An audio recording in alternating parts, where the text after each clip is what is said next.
Shaun Cassidy was once one of the biggest teen idols in the world. Millions often screamed his name.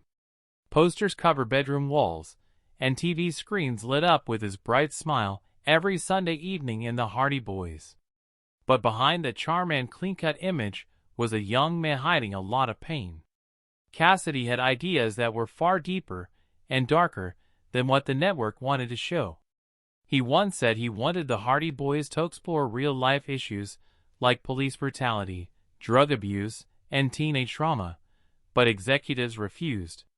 They wanted fun, safe stories, not reality. Cassidy played along, smiling for the cameras, but something broke inside him. By 1981, he disappeared from the spotlight, walking away from fame completely. For nearly 40 years, he stayed silent. When he finally returned, he shocked everyone by turning down $15 million to reboot the Hardy Boys, calling the new scripts too childish. Later, fans began to rewatch the old episodes and noticed something strange: shadows, props, and clues that hinted at emotional pain beneath the surface. It made many wonder if Cassidy had been trying to say something all along, something the network didn't want the world to hear.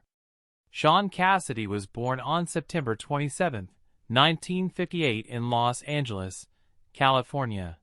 His mother, Shirley Jones, was already a Hollywood star who had won an Academy Award. His father, Jack Cassidy, was a popular Broadway actor and singer. Told public, they looked like the perfect family, glamorous, talented, and successful. But inside their home, it was chaos. Jack suffered from bipolar disorder and was known for violent mood swings. He drank heavily, broke furniture, and sometimes scared his children with strange behavior. There were moments when he walked around naked or claimed to be Jesus, showing just how unstable he had become. When Shaun was only 16, his father had to be placed in psychiatric care after another breakdown. Growing up in that environment left deep scars. Shaun lived in constant fear, never knowing what version of his father he would see next. To make things worse, his half-brother, David Cassidy, was already a superstar, loved around the world for the Partridge Family. At home, Shaun felt invisible. He once admitted that David never gave him advice or support, even when he became famous himself. Their relationship was tense, filled with jealousy and distance. It was a family that looked perfect on the outside, but was slowly breaking apart inside. Shaun's teenage years were filled with both privilege and pain. The family lived in a Beverly Hills mansion, but wealth couldn't protect him from bullying. At his private school, classmates teased him for being the son of a corny musical actress. They made jokes about his mother's movies and mocked her songs. It made him feel ashamed of the very people he loved. But nothing hurt more than what happened on December 12, 1976, the day his father, Jack Cassidy, died in a fire. Jack had been drinking when a cigarette fell on the couch, setting the apartment on fire. When firefighters arrived, they found his body near the door. He had tried to escape, but didn't make it. Shaun rushed to the scene and saw the damage with his own eyes. The burned walls, the smell of smoke, and the body bag that held what was left of his father. The only thing left recognizable was a melted gold pinky ring. That moment changed Shaun forever. It became the start of a long journey through grief, anger, and guilt. That loss would later shape the darker stories he wanted to tell as a writer and producer. But back then, he was still just a boy trying to survive the shadow of fame and tragedy. After his father's death, Shaun's mother encouraged him to focus and work. She sent him to acting classes and pushed him to audition. He didn't get many roles at first. One casting director even told him he looked too sweet to be rebellious. But Shaun refused to give up. In 1975, while still in high school, he signed a record deal with Curb Records under Warner Brothers. His first single, Morning Girl, didn't do well, but the next one changed everything.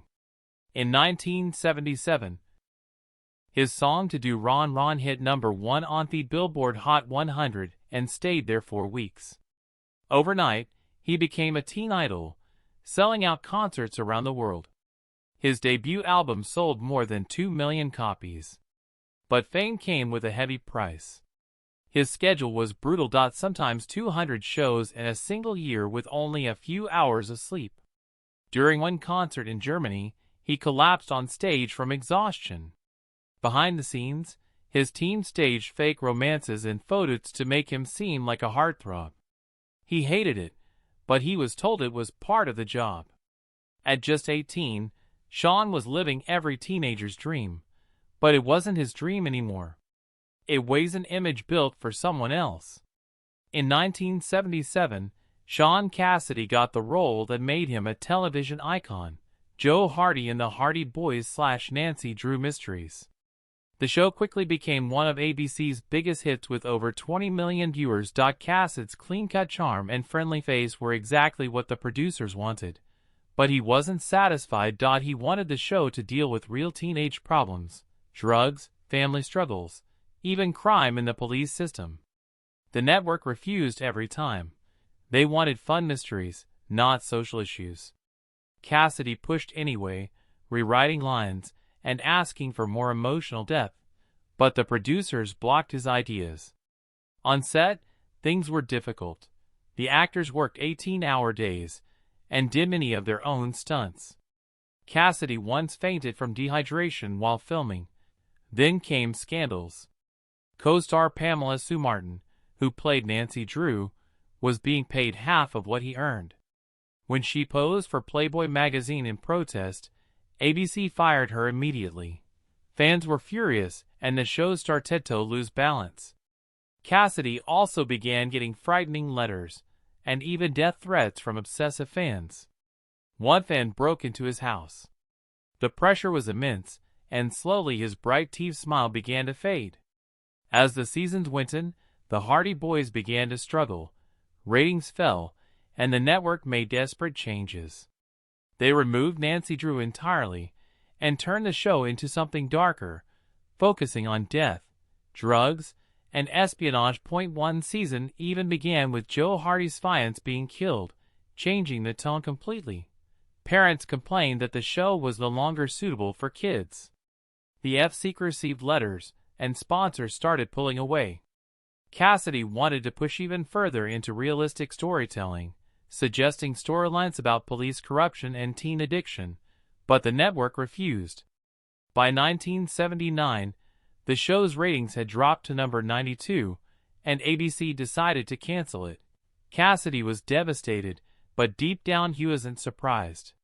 He had already begun to see the limits of fame and the way networks crushed creativity in favor of profit.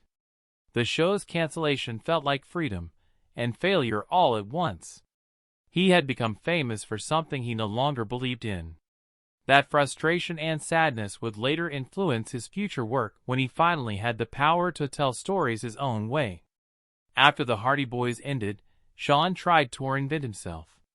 He went back to music, releasing albums like Under Wraps and Wasp, but none of them reached the same success as his earlier hits. Critics said his new style was too dark and didn't match his image. Warner Brothers eventually dropped him.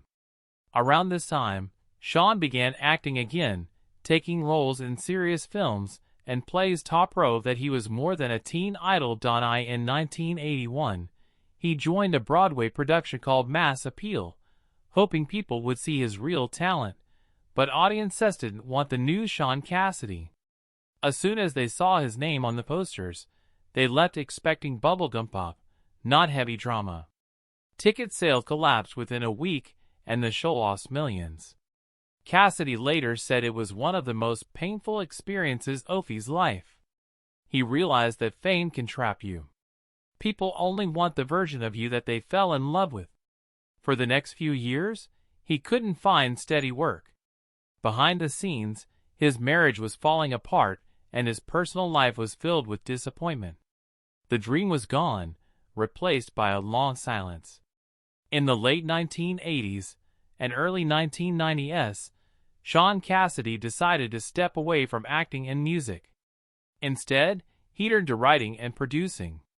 He wanted to control the stories